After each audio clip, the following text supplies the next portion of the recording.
What's up? My name is Casey. Uh, this is my co-host, Hey y'all, my name's Kate.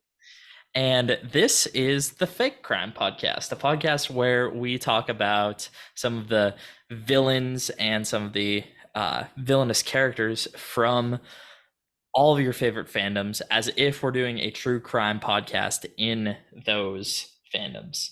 And it's a little bit hard to uh, grasp your mind around, so I think we're just gonna kind of jump right into it. It'll explain itself more as we get going. But this week's topic is a character who I have spent probably too much time thinking about. um, and I've read about him way too much. Probably he's been my favorite villain from a series ever, just because he's kind of that classic like Dark Lord. He doesn't want uh he's not like a nuanced like anti-hero or anything like that. He's just a bad guy. Absolutely. Yeah, he's actually, so I was doing some research into this a little bit earlier, and like there are some things in the movies that just kind of you kind of gloss over and you're like, oh, that's kind of weird, but like there's some really wicked and twisted stuff about him. So, and like a lot more deaths than I think that a lot of people think about. So, uh, Absolutely. Yeah. So, a little bit of context. Casey and I got introduced to this character at a very young age. Our mom read us these books when we were really young, and I slept through most of the books, but it has ignited a little bit of a passion for Casey and I. Yeah. yeah. Also, little fun fact. I won a costume contest as as a little bitty kid when the seventh book came out. I wasn't very old when it came out, and they have this alley in the town that we grew up in, and they decorated all like one of the iconic places from this book series, and they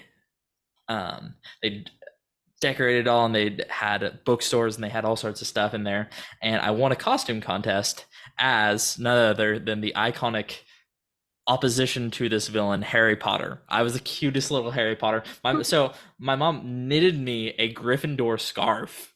I think she still has it, honestly. We have it. Yeah. It's in Yeah, the costumes. Yeah. it's awesome. And like I had a cute little scar, and I had fake glasses because I didn't wear glasses at the time, which is hilarious because now I do wear glasses sometimes. So it's just a funny little deal. But I had an awesome little costume, and I won You like are the best Harry Potter lookalike. I'm a pretty good Harry Potter lookalike. I've got the dark hair. I actually have green eyes sometimes, as opposed to Daniel Radcliffe, who has blue eyes. Fair enough. It still annoys me. That's a whole other thing that I don't want to get into. But yeah, we're going to be talking about Voldemort here, aka Tom Marvolo Riddle, born December 31st, 1926, at Wool's Orphanage in London, England. He has gone by many names. You know who, Lord Voldemort, he who must not be named, the heir of Slytherin, the Dark Lord, lots of different I think any good monikers. villain has a couple of names. I But I think that he has the best bad guy name of the who shall be not be named. I think is he gets the claim on that forever. Yeah, I think that one is a especially cool one because it also evokes like some of the coolest lines from the main characters, like fear of a name only increases fear of itself, which is this whole idea that like saying someone's name gives them power. That's a big theme in like the did you ever read the Kane Chronicles or like like Percy Jackson and stuff? Yeah, yeah, that's what I was thinking about is that idea of, what what the characters do in any book or movie that gives the villain power. Yeah. Yeah, and so in lots of cases, especially in fantasy and stuff like this, saying a character or a monster's name gives them power. and that's the idea in this.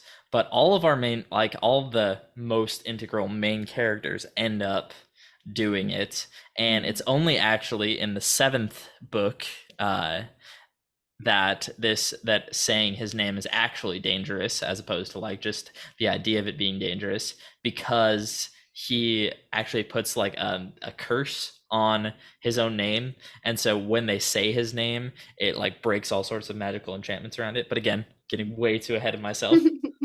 Well, I was thinking about how in a lot of crime TV shows, the boss man, like in NCIS, um, the boss is always like, we're not giving these serial killers nicknames because that increases their power. They feed off of having a nickname, you know. Yeah, and above all else, like Voldemort is a serial killer. He is a narcissist. He doesn't care about anyone else. He's a socio. Like I don't know if I'm not a psychologist or anything like that, but like I think he's a sociopath, and that kind of plays into the next thing that I wanted to talk about, which are the circumstances surrounding his birth.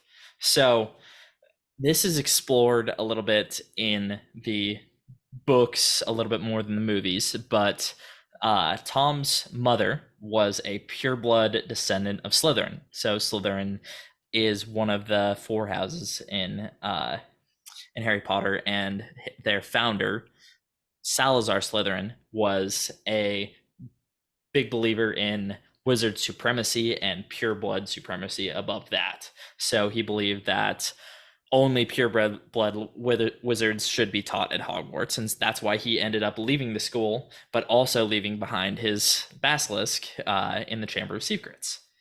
And so the he Lord Voldemort, Tom Riddle, is a descendant from this supremacist, pure-blooded wizard family, and his family, the Gaunts, live in this little town. And there's this rich family who lives in this town, and the rich family has a handsome son who rides by, and the daughter, or Tom Riddle's mother, sees him riding by and takes a fancy to him.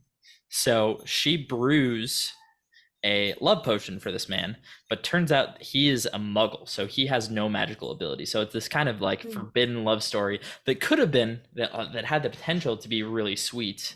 So Voldemort's parents were kind of this forbidden love story that wasn't ever really meant to be, and it would have been this cute little story, except for the actual circumstances that happened. So Voldemort's mom was in love with this Tom Riddle, but her family was actually quite poor, and he was rich, and he was kind of snobby. So she was like, "Oh, I'm gonna convince him to drink this love potion." And so on a hot day, he comes around by, and she feeds him this love potion. Well, they end up getting pregnant together, and she stops giving him this love potion, but he is conceived under the effects of this love potion. And this isn't canon necessarily, but a lot of people believe that the him being conceived under this love potion is one of the reasons why he doesn't feel any love for anyone, or is this kind of sociopath, because it's kind of this like this drug basically that makes him feel this strong amorous connection towards her, but it kind of may have sapped him of his ability to love. So kind of this idea that the parents need to be in love for their children to feel love. yeah, which isn't necessarily like I don't know, that's kind of a weird, but it's magic, so it's but it's magic. so it's different. Yeah. So so his mom ends up going and leaving the family because she doesn't want her dad, who is super abusive, to know that she got pregnant with this muggle. So she goes and she winds up at this orphanage, and she gives birth to him at this orphanage, and he ends up growing up in this orphanage.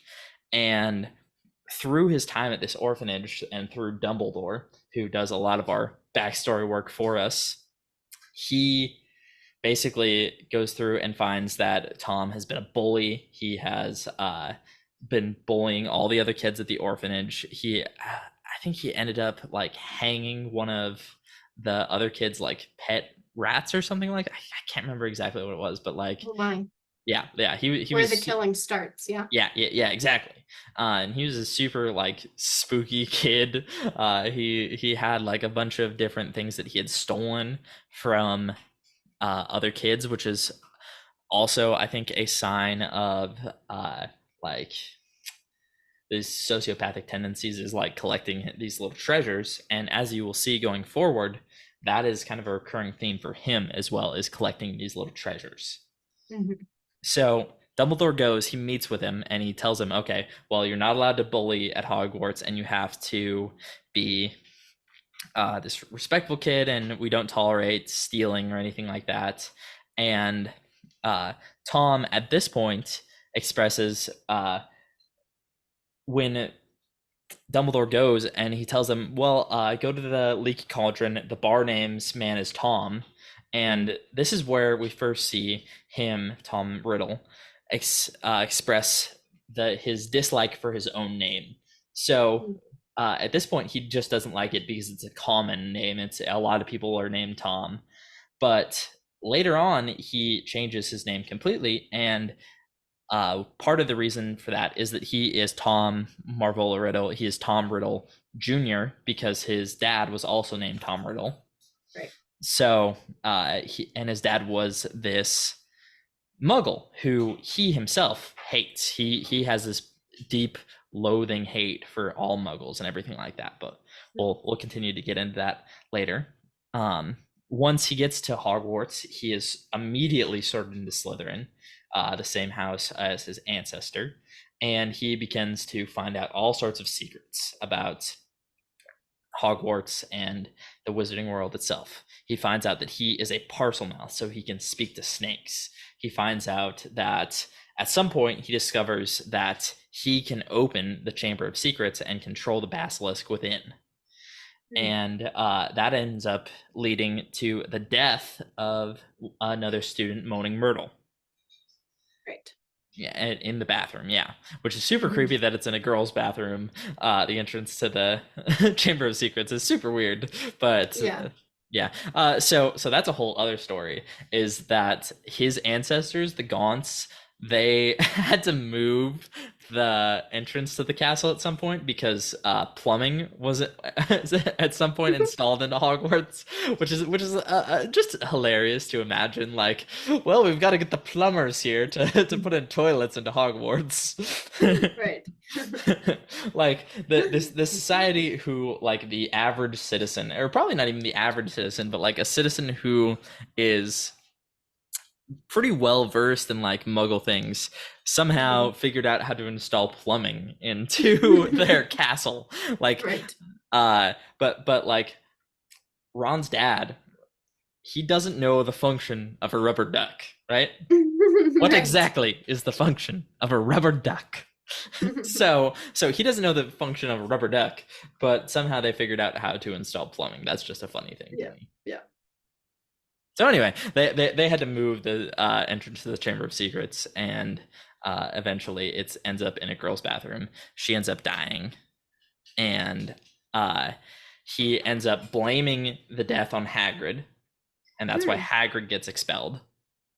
Which is ridiculous because Hagrid is like everyone's favorite character. Yeah, Hagrid's the best. And just because he likes a giant spider and he gets expelled, but they also let him keep his wand, and they let him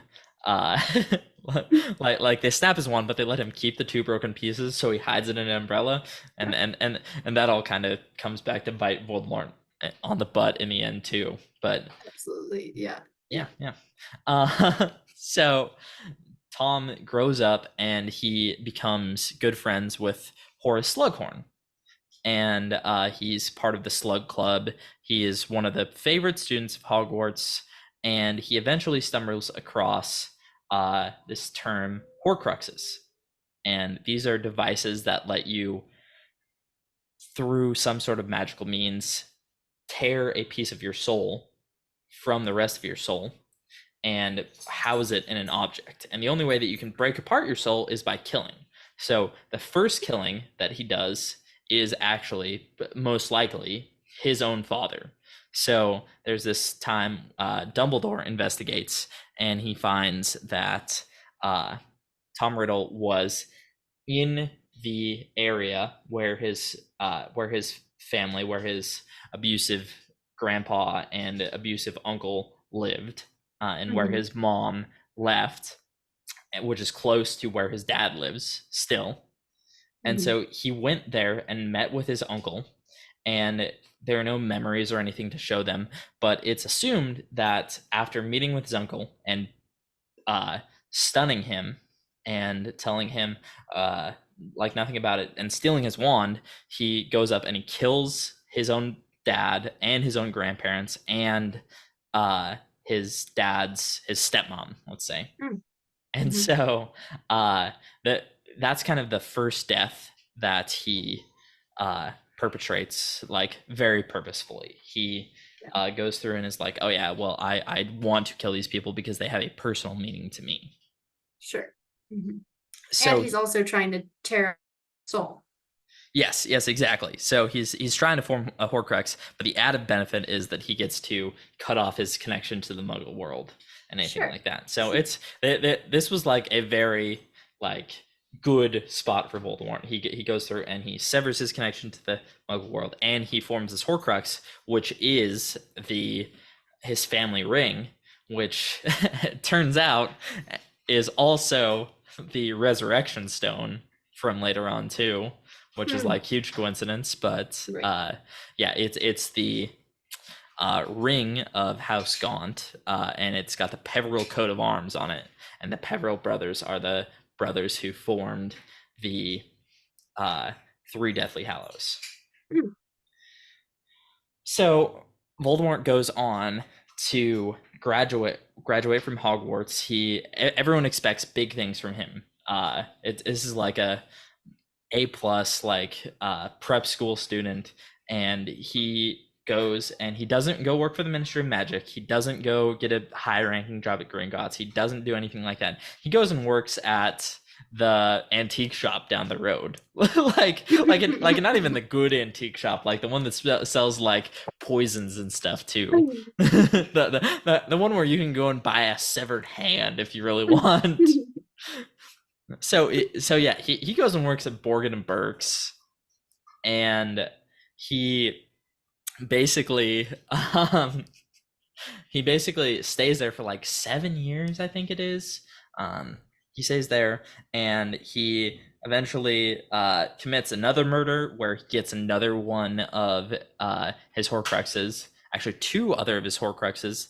He gets Slytherin's locket, Hmm. which it actually came with him to it belonged to his mother. She stole it from Hmm.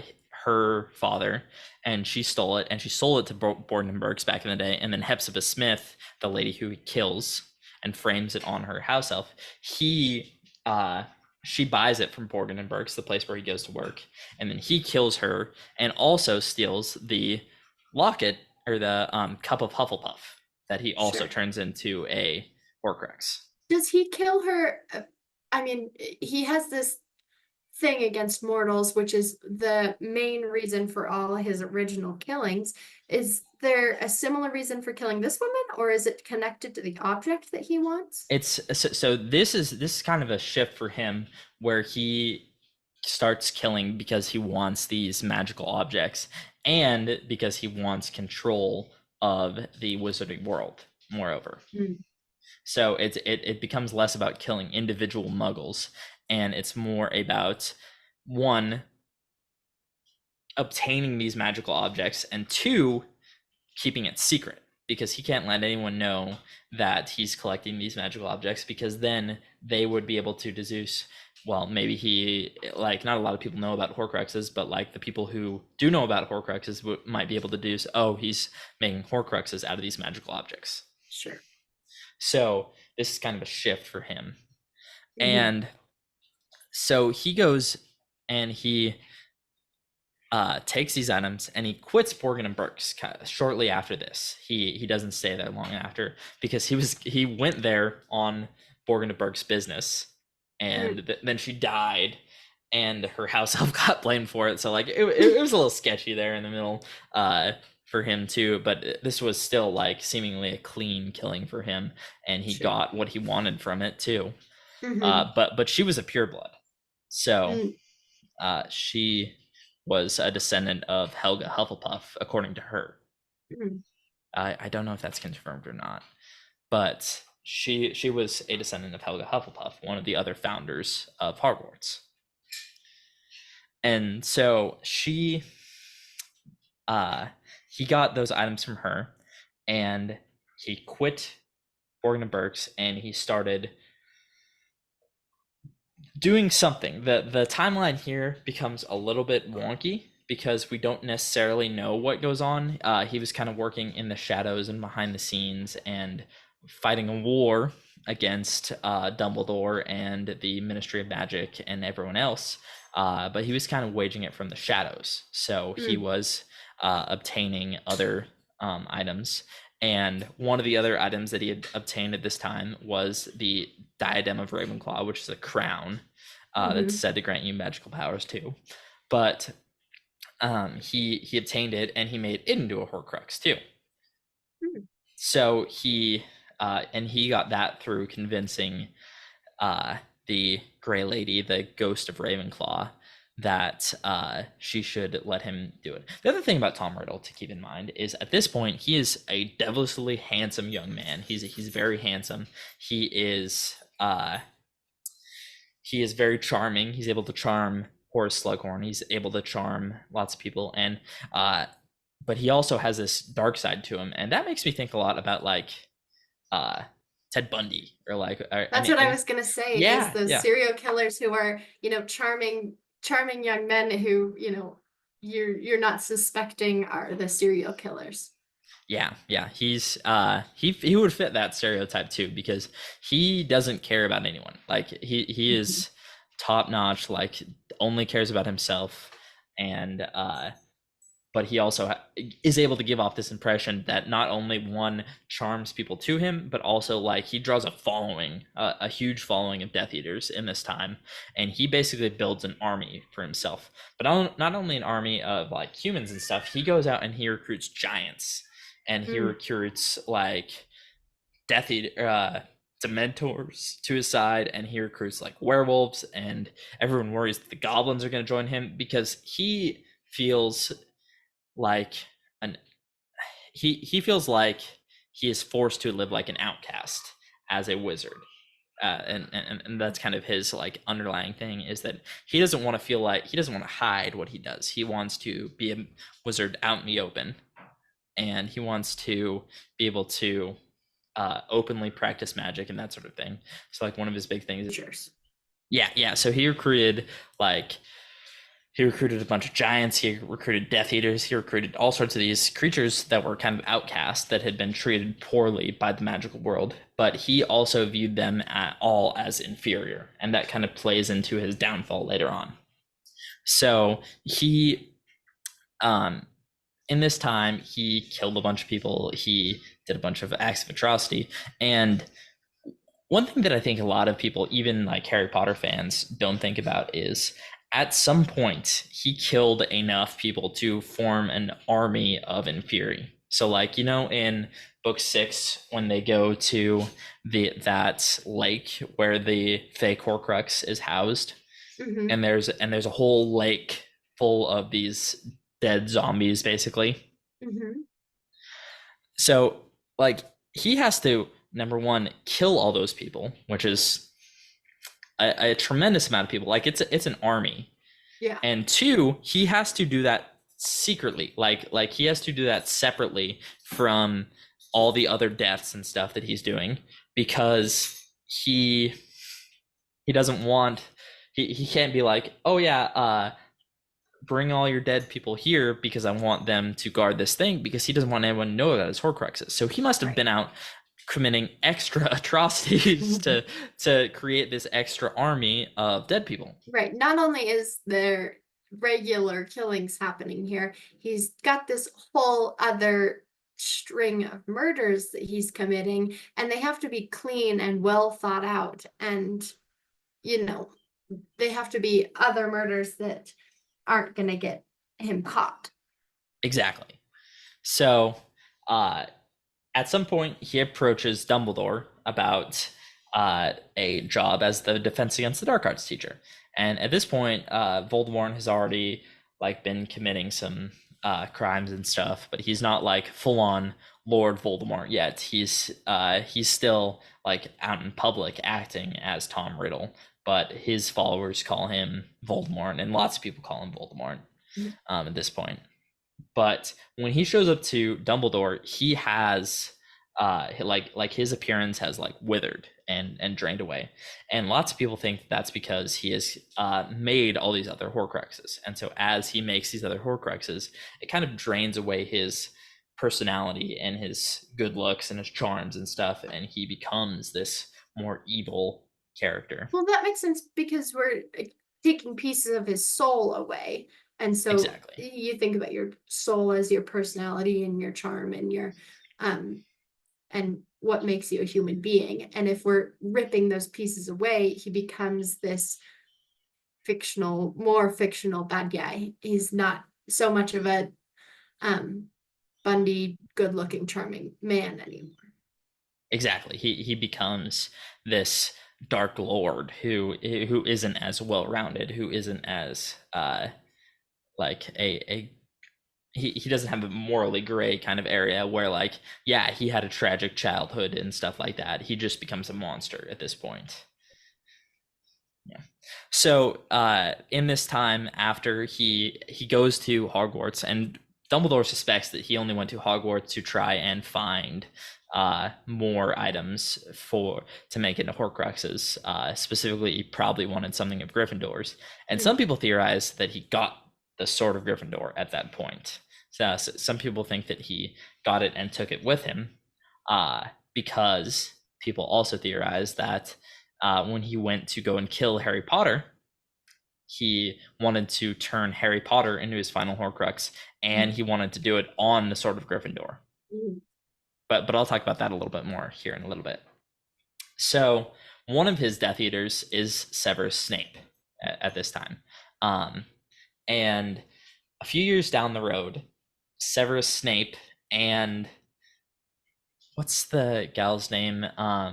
The Trelawney, the divination teacher, are both interviewing for jobs at the same time. And Trelawney and Snape are staying at the Hogshead in Hogsmeade. So they're both staying at this kind of dinky rundown inn, and Trelawney is interviewing with Dumbledore when she slips into prophecy and reveals that the one who has the power to defeat the Dark Lord is coming, that he will be born at the end of June, that he will be born to parents who have fought with Dumbledore or with Voldemort, and that he will have power that Voldemort doesn't have also. And so this kind of pointed to two children, Neville Longbottom and Harry Potter. But little did they know that at the time Snape was listening at the door. And Snape went and told Voldemort that this piece of information, and Voldemort took it to mean that one of these two children was going to overthrow him. And he ended up eventually deciding that it was going to be Harry, and Snape asked Voldemort to spare Lily, which is another thing. This isn't a video about Snape, but I do want to talk about Snape here for a minute, because a lot of people like talk about how Snape has this big redemption arc, and he's a good person at the end of it all, and he like kept Harry alive all this time and stuff. But at one point, he was like, oh, Voldemort, homie, hey, here's this prophecy. And Voldemort was like, oh, so this means that I have to go and kill Lily and James and their kid. And Voldemort was like, and Snape was like, hey, what if you don't kill Lily? What if like you kill Harry and James instead, and then I'll go and marry Lily. Yeah, yeah. And then Snape proceeds to bully Harry for the rest of his life. Up until the last time that he sees him, he's terrible to Harry. He tells him that his father was a terrible person. Which, like, James Potter might have been a little bit of a terrible person, but he was a kid, Right. so Yeah. yeah. And so yeah, that's my tirade about Snape, is that I don't think that his redemption arc was all that. Like, he ended up being a good guy at the end, but he was still a bad person through the middle there. Just because you do one good thing at the end of the story does not make you a good person, Snape. Yeah, geez, Snape, you are not a character in a rom-com. Yeah. Just because you run through an airport does not mean you didn't just cheat on your significant other. It does not mean that you get the girl in this case, because your boss killed her. Yeah. Man, this is a terrible rom-com. This is a terrible rom-com. Good thing we're not talking about rom-coms here. Yeah. Harry Potter, the rom-com. Gross. Yeah. Oh man. So, talking about why he chose Harry over Neville is also an interesting point, because he chose the half-blood. So Harry's mom is like Hermione Granger. She is a mudblood. So her parents have no wizarding heritage or anything like that. Right. She is a Muggleborn.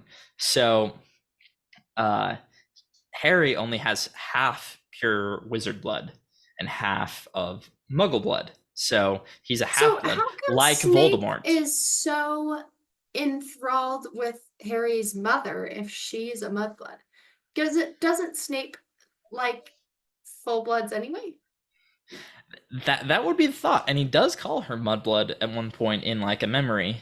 He is wounded, and like his feelings are being hurt by James and all them, and he calls her mudblood, and that kind of ends their friendship and everything like that. But I don't think that he really like necessarily cares that much about the blood status of her. I think that he I think he just liked her, and he didn't care that she wasn't pure blood or anything like that. He just cared that she was an authentic, talented witch and everything like that. Sure. And then he was sorted into Slytherin, so he was hanging out with Voldemort and with all Lucius Malfoy and all these terrible people, and they convinced him that of this way. So I don't think that he really would have cared, but he was also immensely prideful, so that kind of hurt that too. Like his nickname in school was the Half-Blood Prince, because the Prince family was a pureblood wizard family. His mom was Eileen Prince, and the Princes were a pureblood family. So Snape was a half-blood too, just like Harry and Voldemort. But Neville is a pureblood. So instead of going and attacking the pureblood wizard, who Voldemort's own ideology would tell him that is more powerful, he's like, no, I'm going to go attack this half-blood Harry. And so he goes, but he can't. He can't do it, because Dumbledore has placed a Fidelius charm over the top of the Potter's house. And it is protected so that only one person can tell people where the house is, and that one person is Peter Pettigrew. But little do they know that Peter Pettigrew is working for Voldemort in secret. Bum, bum, bum. What? I know. So Peter Pettigrew was James and Lily Potter's friend in school growing up. He was part of the Marauders. So the Marauders consist of Sirius Black, Remus Lupin, James Potter, and Peter Pettigrew. And so they were these like four friends, and Remus Lupin was a werewolf, was a werewolf. um, he died. Spoilers. Um, but he ended up uh becoming friends with all these people, and when they found out that he was a werewolf, they decided to become animagus, which are wizards who can transform into animals, in order to be able to spend time with him and to go and play with him. So um, they were all these animals, and it's always been funny to me because like Remus turned into a werewolf, Sirius turned into a dog, and James turned into a stag. So they're all like kind of big animals. And then Peter Pettigrew turned into a rat. So imagine like this werewolf, this dog, and this deer playing with just a rat. Playing with a rat. Yeah. Good thing it's not our dog, because our dog would eat the rat in one bite. Yes. Yes. Yeah. Delicious. Delicious. Friends off. Friends off. Ooh, what happened to Peter? I don't know. I don't know. He's playing with his dog, and anyway, the story of Harry Potter never happened. Harry grew up a happy kid, and all is well. All is well. Yeah. Yeah. So Voldemort ends up choosing the Half-Blood Wizard like himself, because I think he recognizes something in Harry, even in himself, that he loathes the half-blood part of himself, and he doesn't want to kill this pure-blood wizard. He wants to kill the half-blood like himself. So according to his own ideology, the half-blood wizard should be, or the pure-blood wizard Neville should be stronger. He should be more powerful. But he's like, no, I'm gonna go kill this half-blood wizard. So he goes and he tries to find Harry. And eventually he finds Peter Pettigrew, who tells him the secret of where the Potters are living. And he goes there on Halloween. What a spooky day. Yeah, a lot happens on Halloween throughout the Harry Potter series. Like I'll go through it in the next part. Ooh, bet you didn't know there were 2 parts of the. I know, part 2. Yeah. This is gonna have to be a 2-part episode because I ramble. We have too much to say about Harry Potter. This is restraining myself quite a bit, honestly. There's lots more that I could go into about it, but I'm not going to right now. maybe that's for another podcast, is a whole nother Harry Potter podcast. Yeah, probably not. I already have too many going. But maybe we can come back and revisit Voldy and talk about all of my other random nonsense. Absolutely. In like a bonus episode. Yes.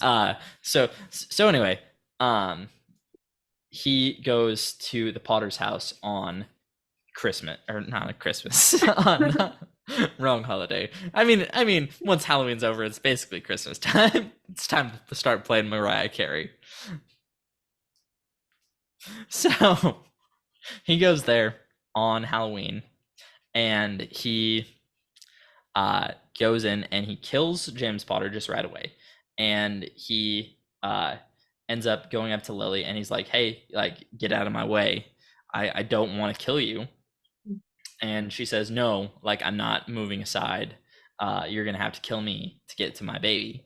And he does. He kills her. And then he goes to kill Harry. But for some reason that nobody knows for a long time, the spell backfires. And the reason that is because unknowingly Lily cast this ancient magic called sacrificial magic, and it basically makes it so that Voldemort can't touch Harry, and that no spells that he uses are going to work against him. So it ends up killing Voldemort.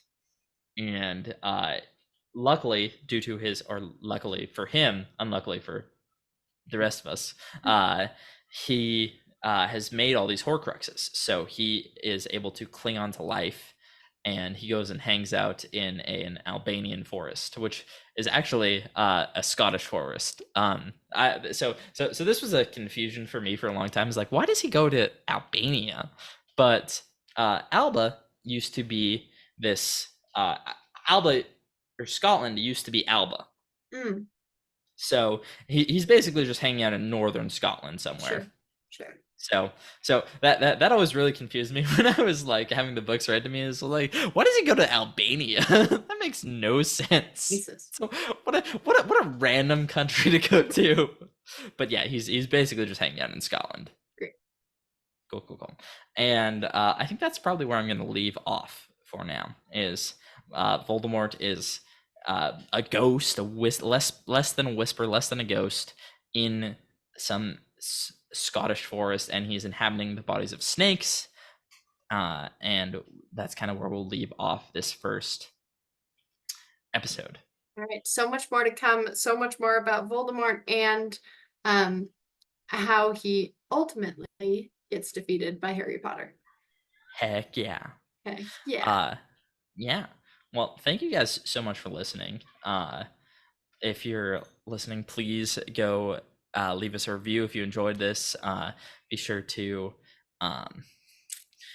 if you're listening on Apple Podcasts, leave us a review and follow us on Spotify and leave us a review there.